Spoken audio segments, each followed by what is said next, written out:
Eu quero falar um pouquinho sobre seu discurso na posse, que você mencionou o seguinte: não podemos deixar que a difícil tarefa de administrar a justiça em um estado como São Paulo seja definida exclusivamente por regras elaboradas em gabinetes de Brasília. O que você quis dizer com isso? Conte para a nossa audiência. Então, boa noite.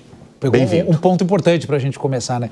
O estado de São Paulo é um país, é um estado-país, e a gente tem um judiciário aqui de dimensões enormes, né? O Tribunal de Justiça, os tribunais federais que estão aqui sediados, o Trabalhista e o Regional Federal, eles têm um movimento enorme, né? Mais de um terço dos processos do Brasil estão aqui. Então a gente tem dificuldades imensas. Sim. Tem dificuldades imensas, e especialmente desde a pandemia, da pandemia para cá, né? As regras de funcionamento do processo, especialmente da justiça digital, passaram a ser definidas em gabinetes do CNJ, Conselho Nacional de Justiça, para que o nosso ouvinte entenda, e por provimentos dos tribunais superiores, Supremo Tribunal Federal e Superior Tribunal de Justiça.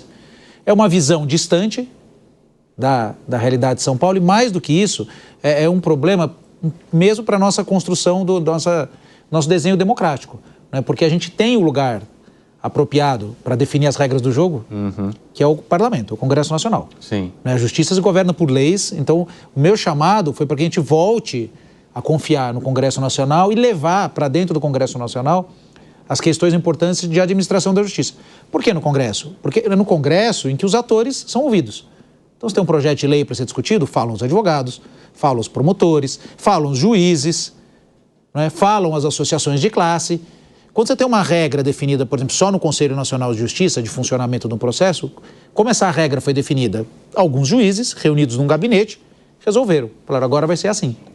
Não é? A democracia exige mais. E de que maneira que isso mexe com quem está na ponta?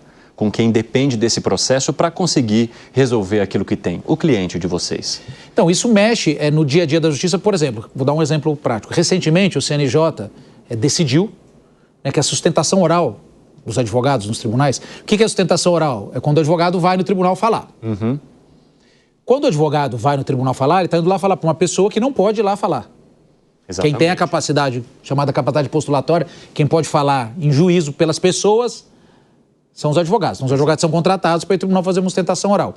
O CNJ definiu, por um provimento, que os advogados, a partir de agora, de fevereiro, os julgamentos serão preferencialmente virtuais, e o advogado grava a sustentação oral e envia para o juiz assistir. Puxa!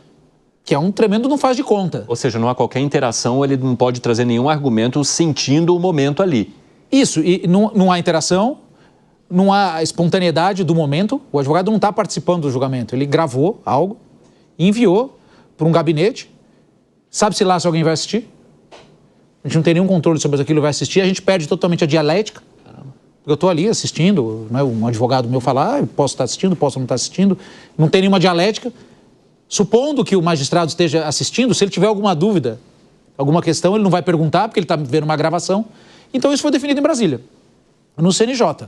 E como isso afeta o cidadão? Né? O cidadão que contrata o advogado para ir falar no tribunal por ele, agora ele se sente mal representado.